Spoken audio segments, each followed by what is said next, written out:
Hi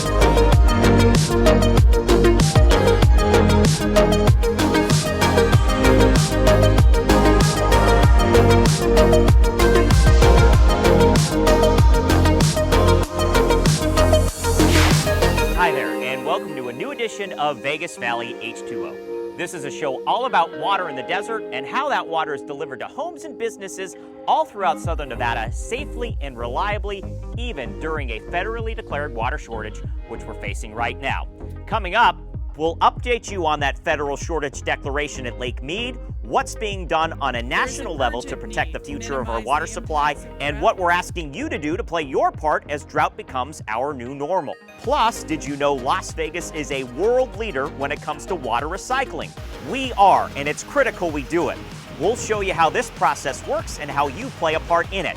Also, what field crews of the Las Vegas Valley Water District do on the daily to make sure you get that hot shower whenever you need it and where you might see them working. I'm John Castanino, here to guide you for the next 30 minutes, and I get to do it here at the beautiful Springs Preserve, where the blooms are coming in just in time for spring. We'll come back here in a little bit, but first, let's talk about spring watering restrictions.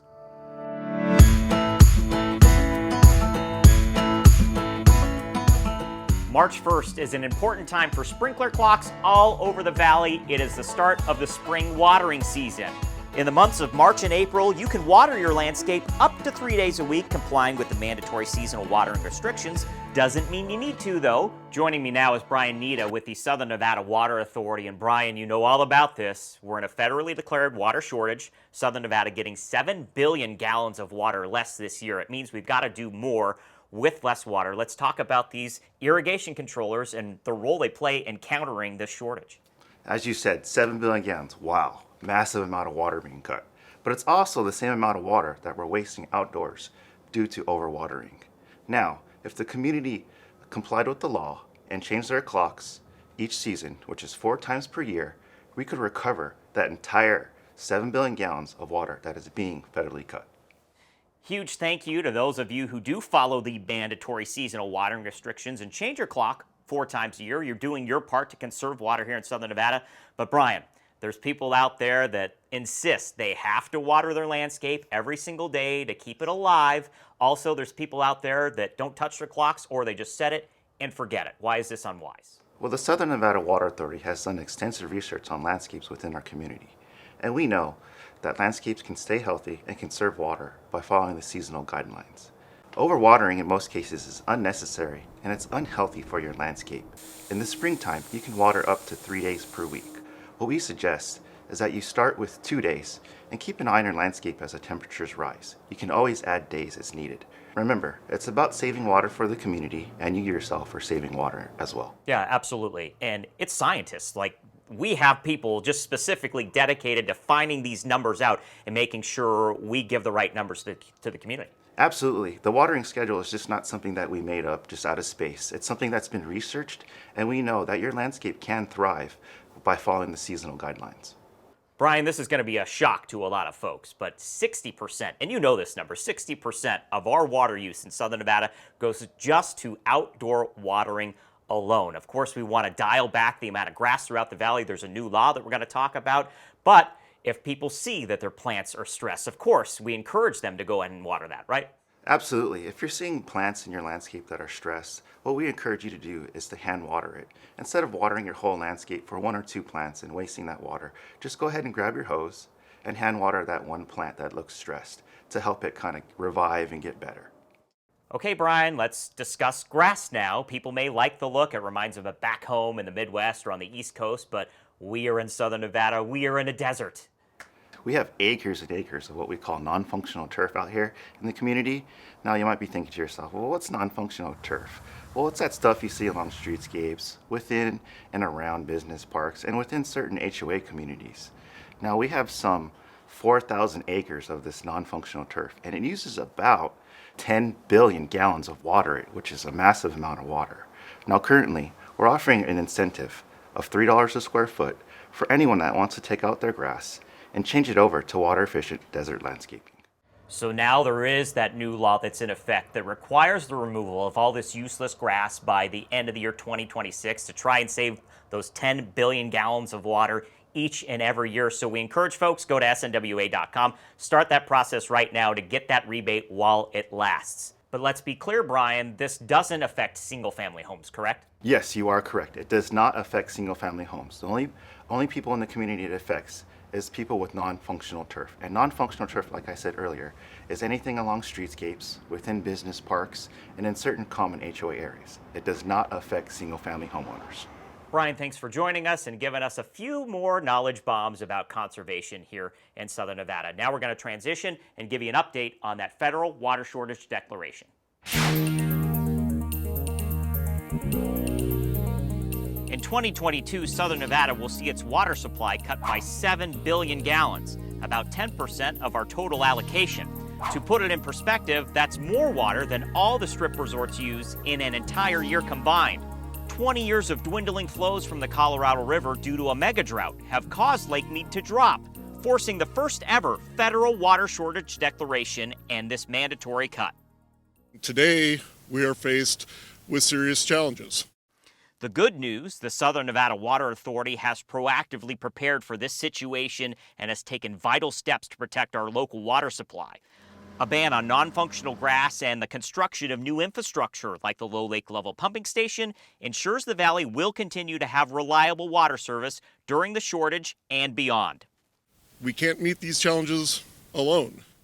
To address long-term effects of drought in the West at the federal level, United States Secretary of Interior Deb Haaland, along with Representatives Dina Titus and Susie Lee, gathered at the Springs Preserve recently and met with Water Authority General Manager John Ensminger. There is an urgent need to minimize the impacts of drought and develop a long-term plan to facilitate conservation and economic growth, because drought doesn't impact just one community.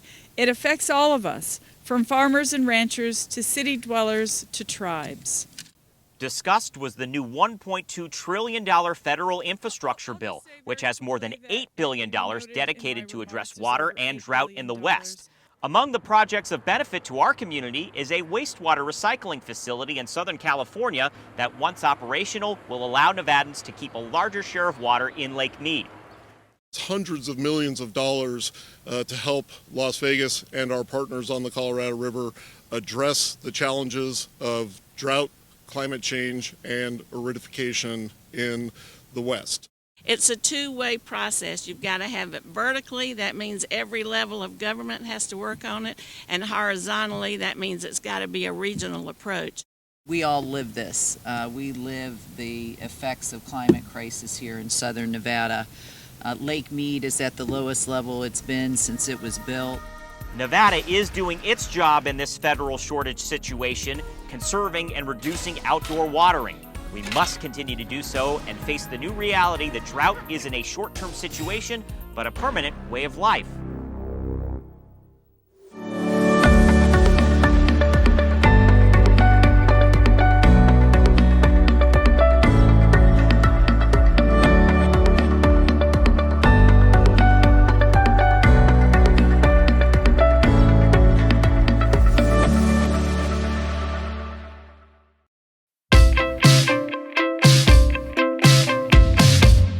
A new law will ban the use of Colorado River water to irrigate non-functional grass throughout the valley by 2027. This is grass you see in medians, sidewalks, roundabouts, and in commercial developments and HOAs. The new law doesn't target all grass, however. Much of the grass at schools and parks is considered recreational and not targeted for removal. Still, some properties are replacing their grass with water-smart landscaping, even though they're not required to. The Goddard School of Henderson is one of them. So this is a 10-year-old school, and it goes from 2 weeks to 6 years. That's the age range, and it's education and play-based curriculum. So we had natural grass for almost 10 years, 9 years I would say, and then natural grass we thought, given the Vegas heat, it was a great thing, and it was, but then there were several drawbacks.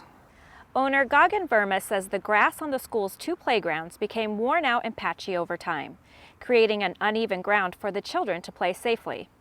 Seeing that the grass had become a tripping hazard, the school decided it was time to replace the grass with a safer and more sustainable option: artificial turf. So by the time we made a decision to switch, everything was headed in the right direction. The products were out there that looked like real good grass. They provided the cushion. They took away the tripping hazard. And it was win-win-win. And now it feels really good when kids are playing. They treat it like a carpet, and they're rolling on it, and they're doing somersaults and stuff. It's got the right cushion. The water bill is so much lower, and looks fantastic all year round. So, and doesn't heat up as much either. Another benefit for Goddard School, less upkeep and lower water bills. The water bill, of course, the maintenance, and then there was regular seeding. The patchy areas, we had to seed, and then they had to protect it. And that used to be like $2-3 grand every time we had to do it. And so maintenance cost went down. Now all they have to do is come with a leaf blower and then take the leaves away, and that's about it. And so long-term savings, and this is good for 15, 16 years. Goddard applied for the SNWA's Water Smart Landscapes rebate and received cash for replacing nearly 7,000 square feet of grass with artificial turf. Their $20,000 rebate helped offset the cost of installing the turf. It was a win-win-win because I think the full cost estimate was about $54,000. So at $20,000 is like 40%. It really helped. In fact, that really tipped the scales of we want to do it, and we've been thinking about it for quite some time. But we liked it so much so that the new school that we built, it's all this same product. And there, the two playgrounds are 8,000 square foot each. So this is 7,000, two together. That's 8,000 and 8,000, 16,000 square feet. We just went with this, and it's so great from every perspective. If you're a property owner or manager, don't let time pass you by.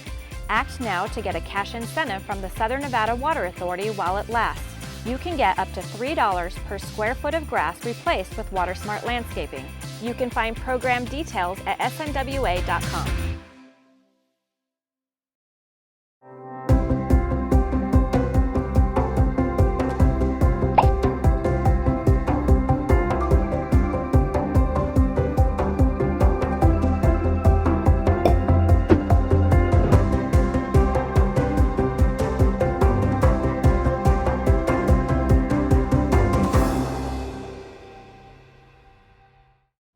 We all know Las Vegas is the best in the world when it comes to entertainment, but did you also know we are one of the best in the world when it comes to managing and recycling water?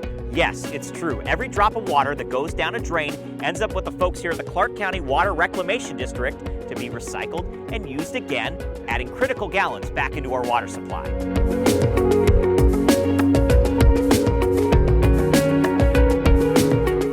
When water used indoors hits a drain, it begins its journey to treatment facilities all over southern Nevada, including those operated by the Clark County Water Reclamation District, which has been recycling our community water every day since 1956.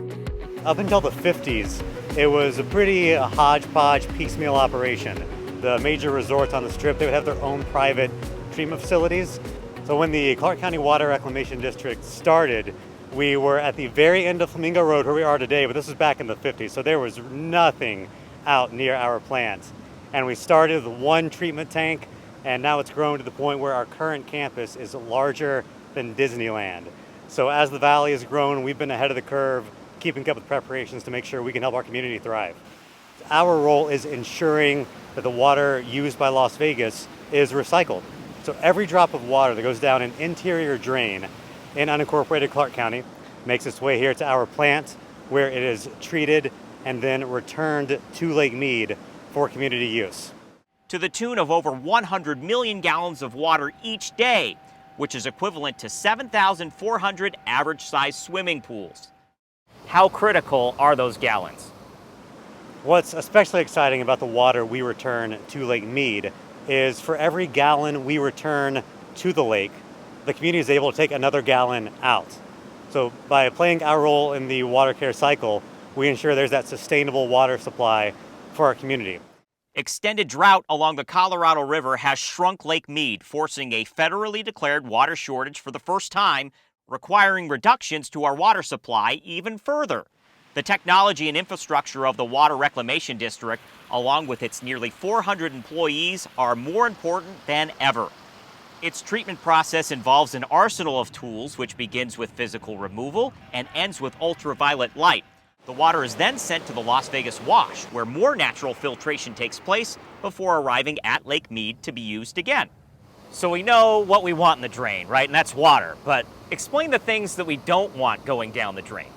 A rule of thumb we say when it comes to remembering what to flush, we say only flush the 3 P's: pee, poo, and toilet paper. If it's anything else, throw it directly in the trash. And when it comes to your drain, your kitchen sink drain, only put water down there. Don't put your kitchen waste, your food scraps.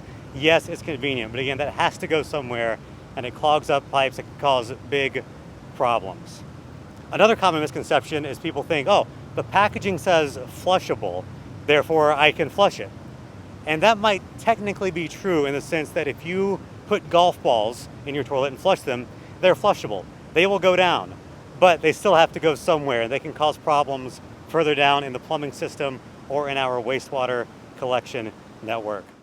Outdoor water can't be recycled. It escapes into the ground or the atmosphere, so it's extremely important to limit outdoor water use, replace grass with water-smart landscaping, and follow mandatory seasonal watering restrictions. So with the recently declared water shortage, there's a renewed focus on making sure our water supply is sustainable. And here at the Water Reclamation District, we stand with SNWA and asking Southern Nevadans to reduce and conserve their outdoor water usage. Because every drop of water that goes down a drain inside a building, it comes here to our facility. We can treat that. The water used outdoors, that's lost, that's gone. Last note, recycling indoor water requires a lot of energy to push that water all around the valley. So conservation, whether you're using less indoor water or outdoor water, is a good thing. So one of the hidden uses for residential properties for water use is not the landscape, it's not inside the house, it's actually the swimming pool. We've done a lot of research over the years, and what we found is that a typical swimming pool in our valley can use between 15 to 20 to 25,000 gallons of water lost through evaporation every year. And if you look at all of the swimming pools in our entire valley, that accounts to over 2 billion gallons of water that's lost each year. So one of the first things and most important things you can do for your swimming pool to help you kind of fight the evaporation throughout the year is a swimming pool cover. If you use this just typical use, which means maybe you're using it 20-30% of the time of the year, in a research study we did, we showed that we could save anywhere from 8 to 10,000 gallons of water a year. If you use it more, like half the time, you could see savings of where you're almost cutting your evaporation in half. Another big source of water loss in a swimming pool is through leaks. But leaks are sometimes kind of hard to find, obviously under the pool and in the water. But one of the cool tools that you can use is your autofill. And in something like this, if it's constantly running and you hear a sound like that, that could indicate that maybe something is going on with your pool where you're losing a lot of water. This kind of works like a toilet float in that it kind of comes up, and then when it hits a certain level, it should shut off. But if it doesn't shut off and it's constantly running, then you may have a leak. So when identifying a leak on a swimming pool, there's a couple of tools that you can use. One of them is something you can do yourself, and then you can also bring in a professional. For yourself, you can do something that's called a bucket test. And what a bucket test is just that. You find a bucket, you put a brick in it, something that's heavy that you can actually put in the pool. You fill the water to the same level as the pool water, and then you just monitor it for a few days. If you notice that the pool water has actually gone down faster than what's inside the bucket, that may be an indicator that you have a leak inside your pool.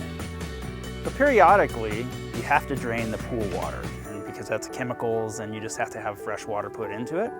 When you do that, you want to make sure and drain the water in the sewer port in the front of your house. Sometimes it's not completely obvious where that port is. Sometimes it's buried in landscaping or what have you, but you want to make sure you find it either on your property or a neighbor's property. Maybe you can talk to them about using theirs. But what you don't want to do is drain the water in the street. You can actually incur a water waste fine if you do that. What we want to do is capture that water and basically put it into our system. So if you run that into our sewer port, we recapture the water, we treat it, then it goes back into Lake Mead and it's water that can be used again. So the last thing is, if you are finished with your pool, you don't use it anymore, and it's kind of something that you want to get rid of, there is a process through one of our existing programs, our Water Smart Landscapes rebate program, which is our turf conversion program. If you want to fill in a pool, we can actually help rebate for that process. We pay by the square footage of the top of the pool, so the surface area. And so it's $3 per square foot. We still have the same requirements under our turf conversion program where we require plants and irrigation. But it's still an option if you're kind of done with the pool, you don't want to take care of it anymore, and you don't want to lose all that water. So visit snwa.com to find more information about the Water Smart Landscapes Rebate Program. And again, if you want to fill in the pool, it'll qualify under that program.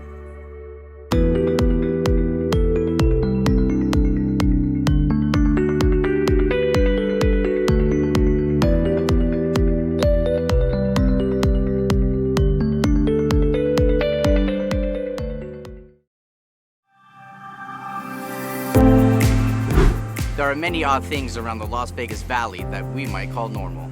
Like a pyramid, Elvis, showgirls, and a very large amount of neon along one stretch of road. It also may seem odd to see our field crews with the Las Vegas Valley Water District performing a variety of services throughout the valley, at any time, day or night, but this is completely normal. We're all here to explain some of the things you may see us doing to maintain one of the best water systems in the nation and make sure we meet your water demands. You'll see us working overnight hours when it's extremely important to continue work on infrastructure projects to keep your water flowing.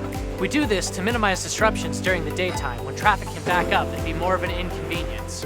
And it lets us get jobs done faster. You'll see us in neighborhoods in the late hours as well.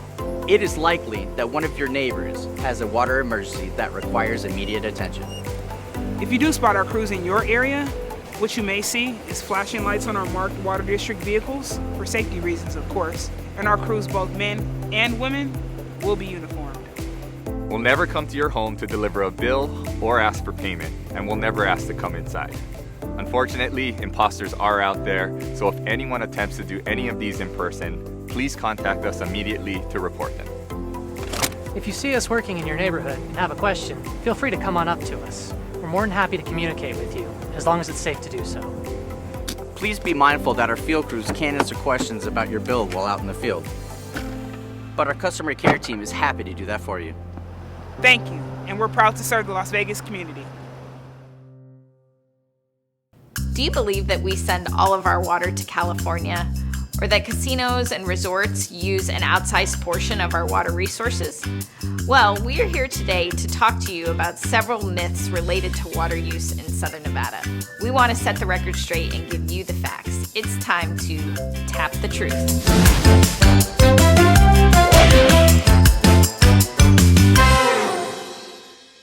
Hi, I'm Colby Pellegrino, Deputy General Manager of Resources for the Southern Nevada Water Authority.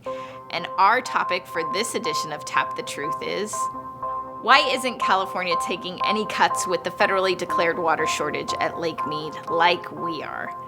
This answer is a little bit more complicated, but the short version of it is, Arizona didn't have the funding they needed to build the Central Arizona Project, which supplies water to a lot of agriculture in Central Arizona, in addition to cities like Phoenix and Tucson. They did not have the funding that they needed to build that project, and in order to get congressional approval, they agreed to take a share of California's shortages in order to get the federal funding needed to build the project. Just because California isn't taking a shortage, though, doesn't mean that they're not part of the solution. Under the Drought Contingency Plan, California has agreed to reductions that most people would argue occur before they're required under the law. And California has been proactively reducing its use and storing water in Lake Mead, which helps all of us. And that's how we tap the truth. For more information about the most popular water myths in the valley and the real truth about them, find us on YouTube by searching Southern Nevada Water Authority.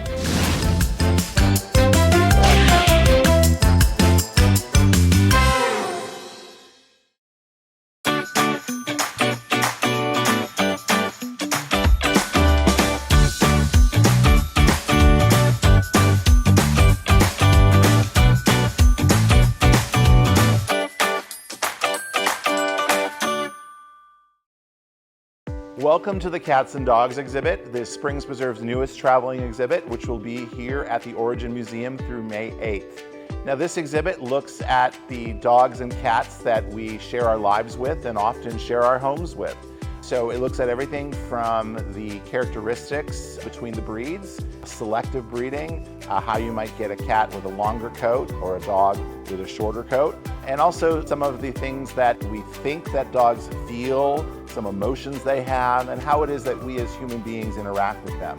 So over here to my left, we have a slalom course where you can run like a dog. Obviously, you could think of it as folks who are on skis. They ski downhill going in and out of the gates. So we often see with dog athletic events where they weave in and out. Same idea here. You can weave in and out running, or you can do it on all fours and of course time yourself. One of the other things that folks are really always surprised about dogs and cats is how high they can jump. And of course, you can see how high you as a human can jump. We have this arch over here to my right with little buttons you can jump on, and then you can compare yourself to how tall the dogs are on the panels behind it.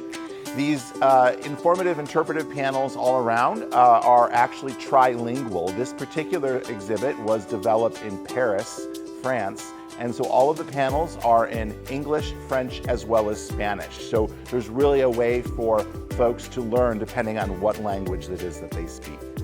So one of the interactives that I have next to me allows you to have a sense of what we think that dogs or cats feel and hear as they go about their daily lives. So in this case, we've chosen dog.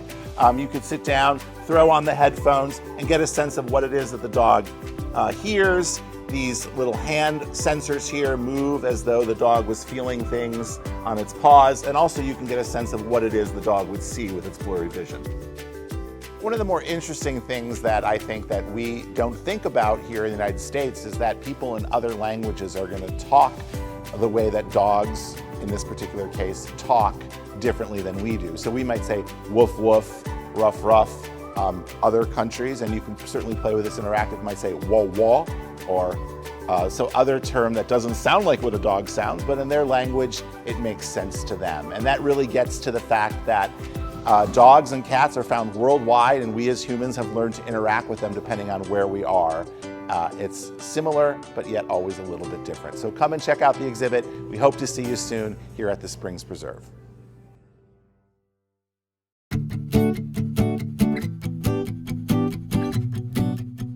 Hi, I'm Fritz Coleman, Garden Supervisor here at the Springs Preserve. Well, it's March 1st and it's time to change your watering schedules. You can increase your watering to 3 days a week now, but you don't necessarily have to do that for all the plants in your landscape, and I'll tell you why. With plants like these prickly pears here, you can see that they're still laying down, and so that's a sign that they're not quite ready to start growing yet. And if you were to start watering these 3 days a week, there's a chance that with the cold temperatures and the still relatively short days, that these would rot at the base and it would injure your plants and possibly kill them, especially for some of the larger succulents.